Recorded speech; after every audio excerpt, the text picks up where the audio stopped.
जय श्री कृष्ण भक्तों, आज हम इस वीडियो के माध्यम से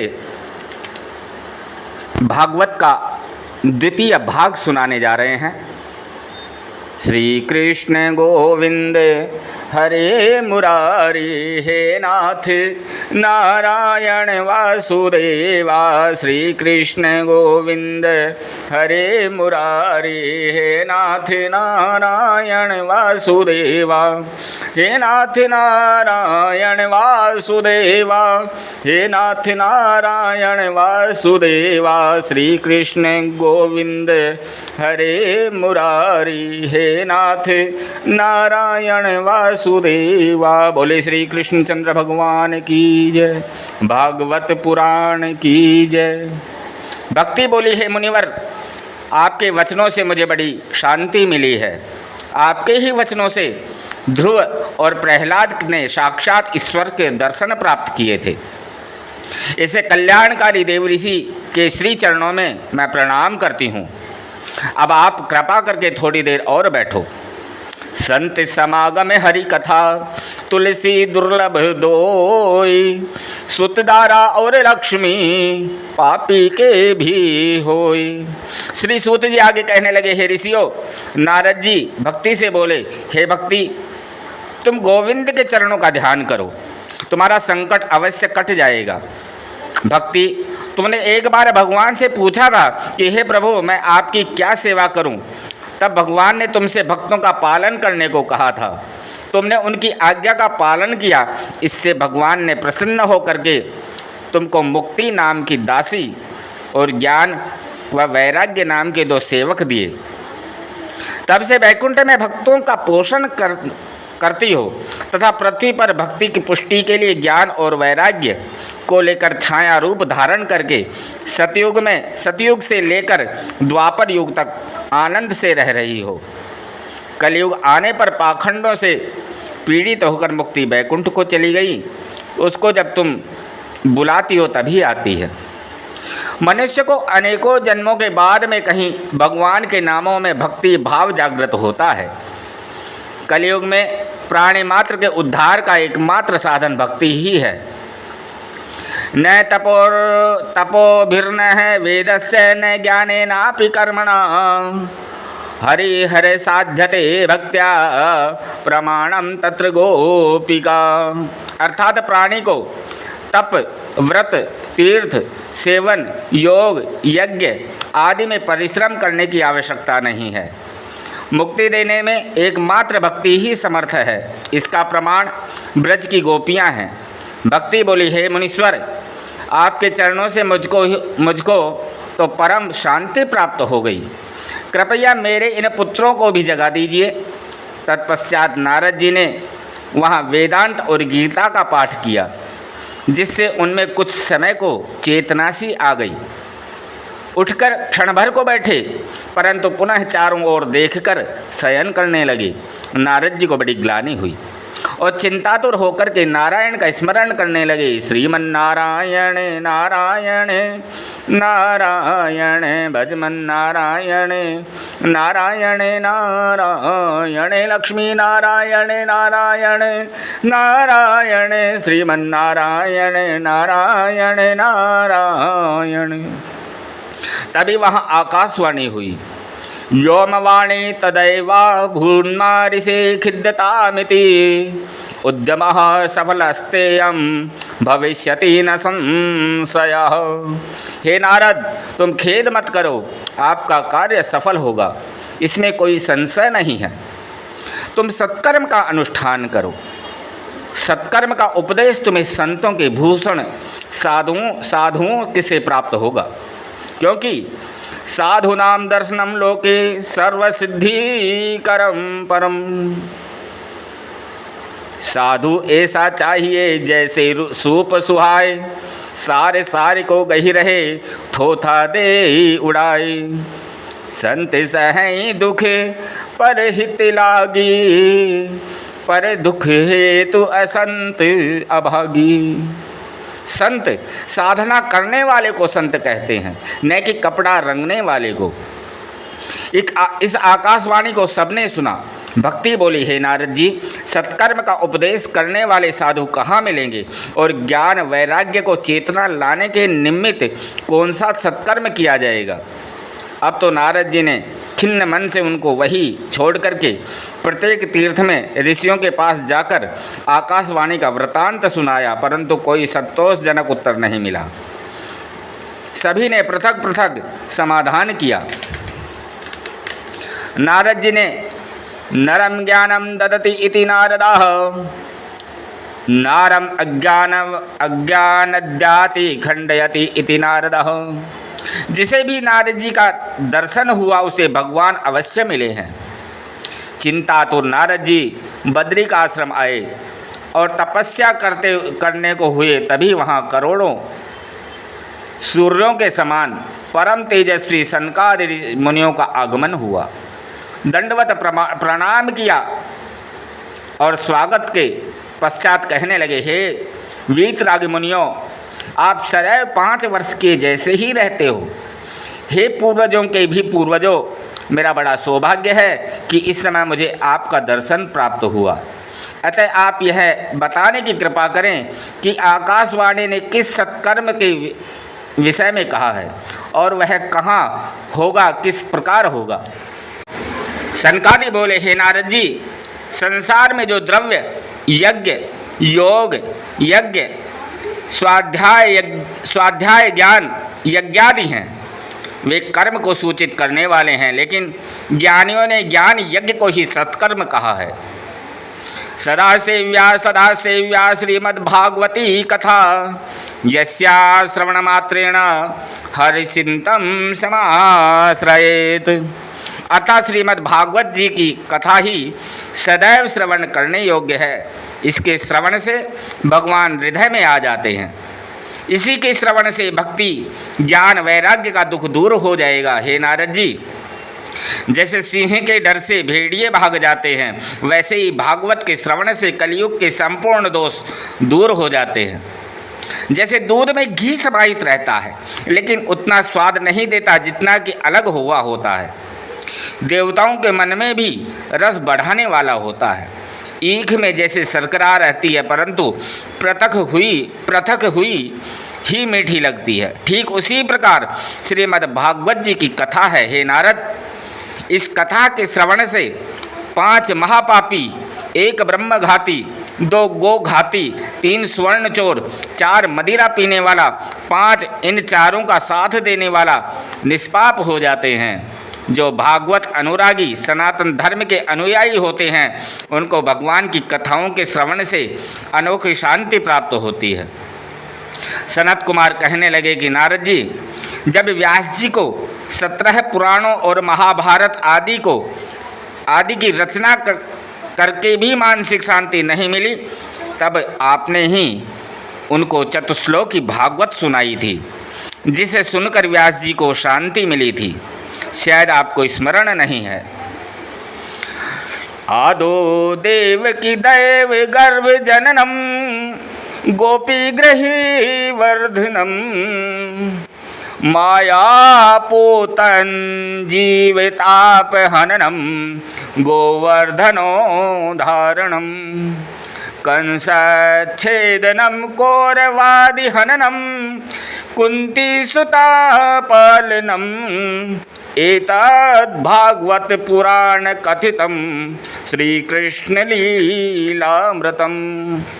नारद जी बोले, हे मुनि श्रेष्ठो, आपका दर्शन अनेकों अशुभों का नाश और मान, मद व मोह को दूर करने वाला है। प्राणियों के अनेक जन्मों के पुण्य उदय होने पर ही आप जैसे श्रेष्ठ वीतरागी परमहंसों का सत्संग मिलता है। बिनु सत्संग न हरि कथा, तेहि बिन मोहन भाग। मोह गए बिन राम जी, पद होई न दृढ़ अनुराग। सत्संग के प्रभाव से ही जीव को प्रभु के श्री चरणों में अनुराग होता है। नारद जी पुनः कहने लगे, हे मुनियों, वह भागवत ज्ञान यज्ञ कहाँ प्रारंभ किया जाए, कितने दिन का विधान है और उसकी विधि क्या है। सनत कुमार बोले, आप हरिद्वार में आनंद तट पर चलिए, जहाँ अनेकों वीतरागी संतों के आश्रम हैं। वहाँ पर अनेकों प्रकार के जंगली जीव अपना जातिगत वैर भाव त्याग करके विचरण करते रहते हैं। भक्ति भी वहाँ ज्ञान वैराग्य के साथ में स्वतः पहुँच जाएगी, क्योंकि जहाँ भगवान की कथा होती है वहाँ यत्र भागवती वार्ता तत्र भक्त्यादिकं व्रजेत, कथा शब्दम समाकर्ण्य तंत्रिकम तरुणायते। पर भक्ति ज्ञान व वैराग्य अवश्य ही पहुँच जाते हैं और पुष्ट हो जाते हैं। सूत जी कहने लगे, हे मुनियों, इस प्रकार सनकादि ने नारद जी को समझाया और हरिद्वार में गंगा तट पर आ गए। भृगु वशिष्ठ च्यवनश्च गौतमो मेघातिथिर्देव देवरातो रामस्तथा गाधी सुतस्य साकलो ब्रकुंडो पुत्रा त्रिजे पिप्लाद गंगाज्जा सरितस्तत्र पुष्करादिशेरांसि च क्षेत्राणि च दिश सर्वा दंडकादिवेनानि च। परम वैष्णव भृगु वशिष्ठ च्यवन गौतम मेघातिथि देवल परशुराम विश्वामित्र मार्कंडे दत्तात्रेय पिप्पलाद याज्ञवल्क्य और व्यास पाराशर आदि ऋषि मुनि अपने स्त्री पुत्रों व शिष्यों सहित तथा वेदांत व पुराण वेद 6 शास्त्र भी मूर्त रूप होकर आ गए। सारी नदियां व पुष्कर आदि तीर्थ भी वहां उपस्थित हो गए। तब नारद जी ने उन्हें सुयोग्य आसन पर बिठाकर सनकादि मुनियों का स्वागत किया। वहाँ जय जयकार होने लगी, जय और नमः शब्द गूंजने लगे, शंखों की ध्वनि होने लगी, देवता लोग पुष्पों की वर्षा करने लगे। तदंतर सनत कुमारों ने श्रीमद् भागवत का महत्व सुनाना प्रारंभ किया। भागवत जी की महिमा सुनाते हुए बोले कि इसके श्रवण से मुक्ति कर तले स्थिता मुक्ति सहज में ही प्राप्त हो जाती है। जिसके घर में भागवत के आधे श्लोक या श्लोकों के एक पद का भी पाठ होता हो, वहाँ राजसूय और अश्वमेघ यज्ञ का फल प्राप्त हो जाता है। इसमें संशय नहीं है कि जो श्लोकार्ध श्लोक पादम वा पठे भागवतम जयः नित्य पुण्यम वाप्नोति राजसूयाश्वमेधयो। यत्फलं नास्ति तपसा न योगेन समाधिना अनायासेन तत्सर्वं सप्ताह श्रवणे लभेत। तपस्या योग और समाधि से प्राप्त नहीं होता, वह श्रीमद् भागवत के श्रवण मात्र से अनायास ही प्राप्त हो जाता है। यज्ञाद गर्जति सप्ताहो गर्जति व्रतात् तपसो गर्जति प्रोच्चस्तीर्था नित्य ही गर्जति। श्रीमद् भागवत यज्ञ से अधिक गर्जता है, श्रीमद् भागवत यज्ञ से अधिक गरजता है, व्रत तीर्थ तथा योग से भी अधिक गरजता है। और क्या कहें हे नारद जी, सप्ताह सबसे अधिक गरजता है। यदि सप्ताह सबसे अधिक गरजता है। श्रीमद् भागवत की कथा श्रवण करने से जीवों के कष्ट मिटते हैं, उन्हें शांति प्राप्त होती है। और शांति किसे प्राप्त होती है? विहाय कामान ये सर्वान् पुमांश्चरति निस्पृहा निर्ममो निहंकारः स शान्तिमधिगच्छति। जो सारी कामनाओं को त्याग कर इच्छा रहित होकर, ममता रहित होकर और अहंकार रहित होकर विचरण करता है, उसे शांति प्राप्त होती है।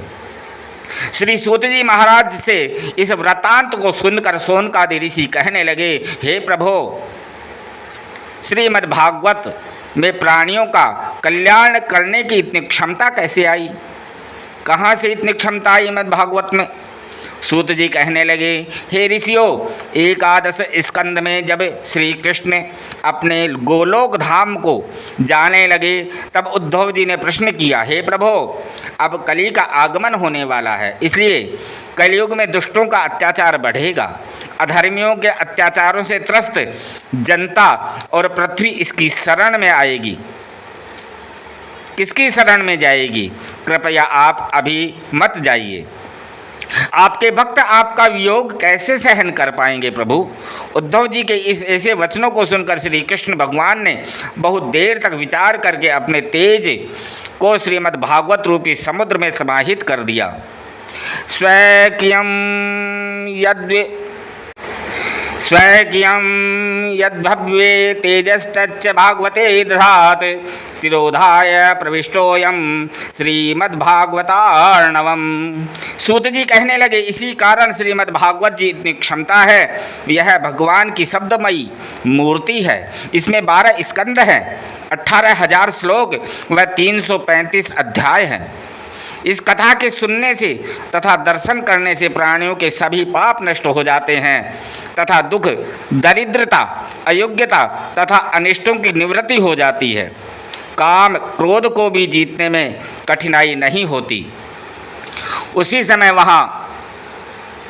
वहाँ पर भक्ति अपने स्वस्थ हुए ज्ञान वैराग्य के साथ आकर नृत्य करने लगी और भक्ति गाने लगी। श्री कृष्ण गोविंद हरे मुरारी, हे नाथ नारायण वासुदेवा। श्री कृष्ण गोविंद हरे मुरारी, हे नाथ नारायण वासुदेवा। हे नाथ नारायण वासुदेवा, हे नाथ नारायण वासुदेवा। श्री कृष्ण गोविंद हरे मुरारी, हे नाथ नारायण वासुदेवा। संतों से कथा सुनने के कारण माया भक्ति महारानी की दासी बन जाती है, ज्ञान व वैराग्य पुष्ट हो जाते हैं। ऐसी है श्रीमद् भागवत की कथा। यह सर्व सिद्धांत निष्पन्नम, सबका भला करने वाली है।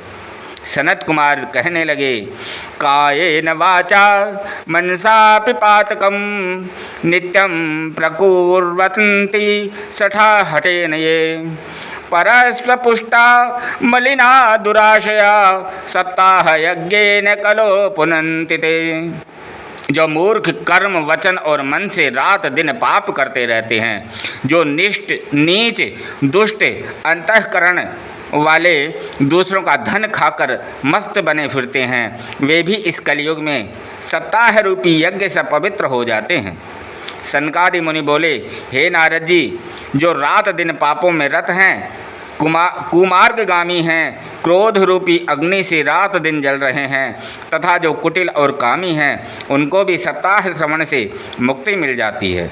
सनत कुमार कहने लगे, ए मानवा पाप कृतस्तु सर्वदा सदा दुराचार रता विमार्गगता क्रोधाग्नि दग्धा कुटिलाश्च कामिनः सप्ताह यज्ञेन कलो पुनन्ति ते। इस लोक में चित्त शुद्धि हेतु और पाप नाश के लिए भागवत से अधिक कल्याणकारी और दूसरा कोई उपाय नहीं है। इस संबंध में मैं तुमको एक प्राचीन इतिहास सुनाता हूँ। यस्य श्रवण मात्रेण पापहानि प्रजायते तुंगभद्रा तटे पूर्वं भूत्पतन्मुत्तमं यत्र वर्णा स्वधर्मेण सत्य सत्कर्म तत्परः आत्मदेव पुरे तस्मिन् सर्ववेद विशारदः श्री श्रोतस्मार्तेषु निष्णातो द्वितीय इव भास्करः। तुंगभद्रा नदी के किनारे एक नगर कुंदनपुर था, जहाँ चारों वर्णों के लोग अपने अपने धर्मों के अनुसार सत्कर्म में रत रहते थे। उसी उत्तम नगर में वेद शास्त्रों के ज्ञाता, दूसरे सूर्य की तरह तेजस्वी एक आत्मदेव नाम के ब्राह्मण रहते थे। आत्मदेव ब्राह्मण भिक्षुको वित्तवान लोके तत्प्रिया धुंधली स्मृता स्ववाक्य स्थापिका नित्यम सुंदरी शुक्लोद्भवा। भिक्षुक होते हुए भी धनवान थे।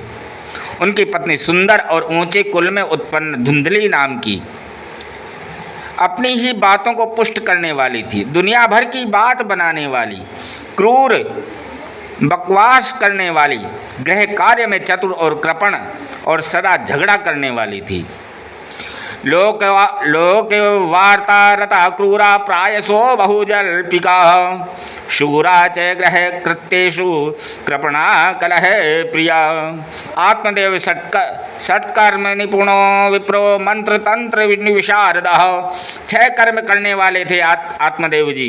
1 विद्या पढ़ना, 2 पढ़ाना, 3 यज्ञ करना, 4 कराना, 5 दान देना, 6 दान लेना।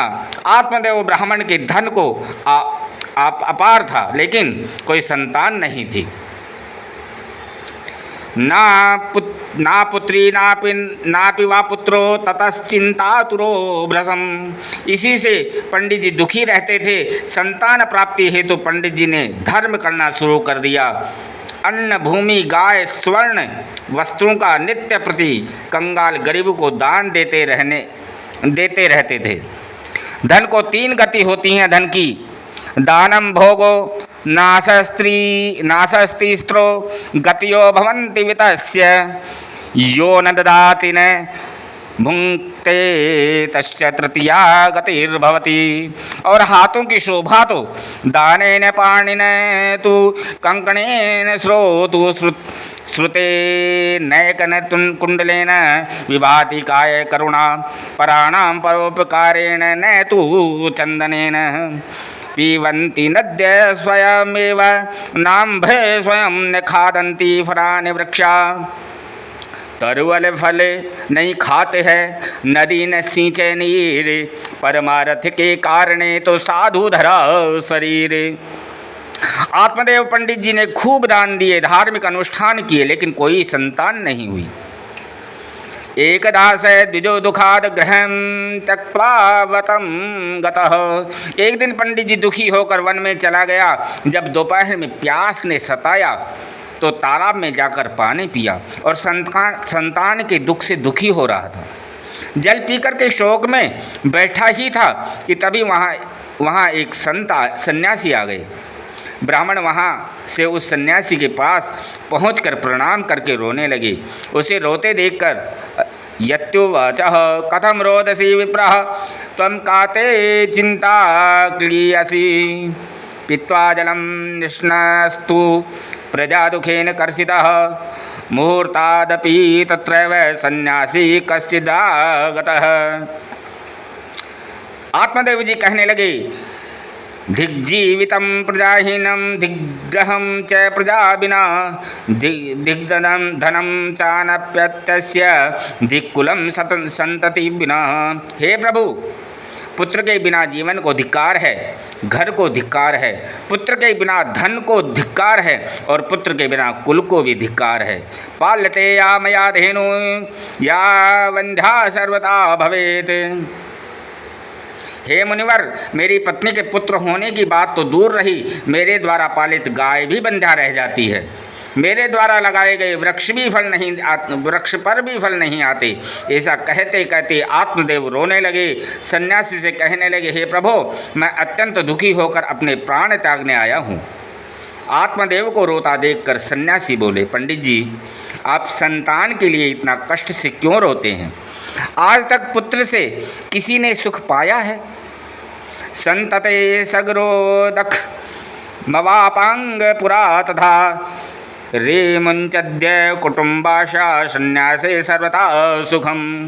संतान पुत्र से एक पुत्र वाले अंग महाराज ने एक सुख पाया। क्या सुख पाया? कंस से क्या सुख पाया? क्या बहुत से पुत्रों वाले सगर ने सुख पाया? पुत्र से दुख ही दुख होते हैं। 3 प्रकार के पुत्र दुख। एक पुत्र पैदा ही न हो तो भी दुख होता है, पैदा होकर मर जाए तो भी दुख होता है, पैदा हुआ और मौजूद है परंतु मूर्ख है तो भी दुख है। इसलिए पुत्र होने पर दुख ही दुख है महाराज, आप मरने की बात मत करिए। कुग्रामवास कुलहीन सेवा को भोजनम क्रोधमुखी च भार्या मूर्खस्य पुत्रो विधवा च कन्या बिना अग्निना सट प्रदहेत कायमः। हे ब्राह्मण देव, बुरे गांव का बसना, कुलहीन की सेवा, बुरा आहार, क्रोधी स्वभाव की पत्नी, मूर्ख पुत्र और विधवा कन्या, ये 6 जीवन भर छाती को जलाते रहते हैं। बोले श्री कृष्णचंद्र भगवान की जय। अगली कथा अगले भाग में श्री कृष्ण गोविंद हरे मुरारी, हे नाथ नारायण वासुदेवा। श्री कृष्ण गोविंद हरे मुरारी, हे नाथ नारायण वासुदेवा। हे नाथ नारायण वासुदेवा, हे नाथ नारायण वासुदेवा। श्री कृष्ण गोविंद हरे मुरारी, हे नाथ नारायण वासुदेवा। कमेंट बॉक्स में भक्तों जय श्री कृष्णा अवश्य लिखें। सभी भक्तों को जय श्री कृष्णा।